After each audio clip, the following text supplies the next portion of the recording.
Alright guys, what's going on? It's Headband Jay coming back at y'all with another video. Today we're going to be talking about Jason Kapono. Now on my other channel, Loki303, my first basketball video was about Jason Kapono. For those of you who don't know, he was a really good catch and shoot player in like the early to mid 2000s. He has a really interesting story. A lot of people don't know him. But before I speak too much, I'm going to just hand it over to the narration version of me. So hope you guys learned something from this. But before we can get into that, guys, please like and subscribe. Please like and subscribe and help me grow this channel. I'm going to be putting out good basketball content. I'm going to be sharing all kinds of unique stories that other basketball YouTubers have not covered. So like and subscribe, hit that notifications bell. Do me a favor.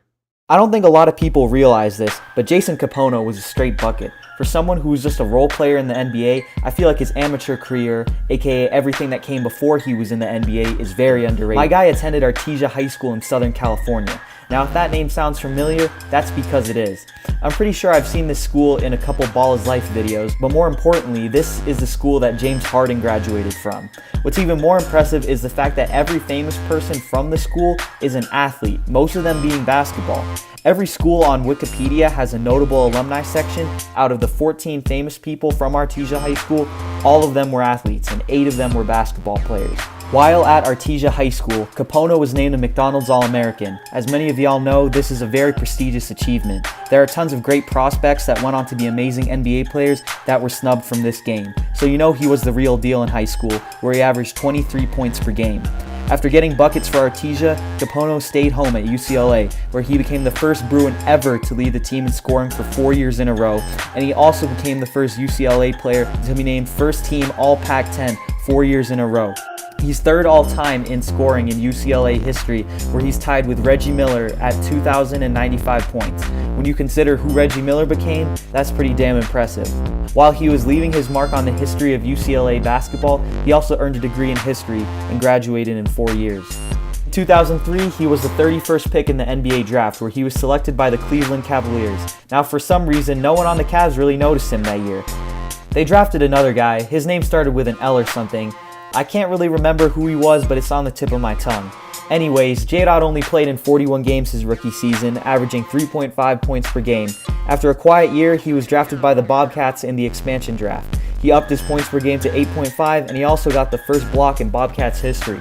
After his year on the Bobcats, he was signed to Miami as a free agent, and things just kept getting better. He helped a young Dwayne Wade and an aging Shaq win an NBA championship in 2006.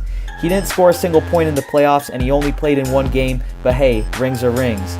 His next season in Miami would be the best of his career. Jay would average 10.9 points per game and record a league-leading 51.4 three-point percentage, the 4th best three-point percentage of all time. He would also win the three-point contest this year and become the 2nd best catch-and-shoot player behind Kyle Korver. In 2008, he would join the Raptors, where he would also lead the league in three-point percentage and be invited to the three-point contest again, even though he didn't win this time. And although his points per game would dip from 10 to 7, he was able to play in all 81 games, something he had never done before. He would spend another year in Toronto, averaging 8 points per game. After his 2 years in Toronto, Kapono would really start to fall off. He would spend 2 lackluster years in Philadelphia, constantly being pulled in and out of the lineup. In his 2nd season in Philadelphia, he would average a career-low 4 minutes per game. After that, he would sign with the Lakers during the 2011-12 lockout season, where he averaged 2 points per game while only appearing in 27 games. After his stint in Tinseltown, Kapono would be out of the league for a little bit. He played with the Greek team, I'm going to butcher this, Panathinaikos, where he would win a Greek Cup while averaging 7.4 points per game. However, he would leave the team in March of 2013 due to limited playing time.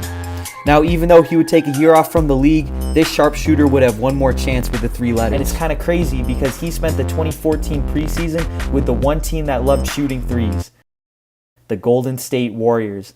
Unfortunately, he was signed and cut after 5 preseason games. He still had a shot, but he was getting just a little too slow for the modern NBA.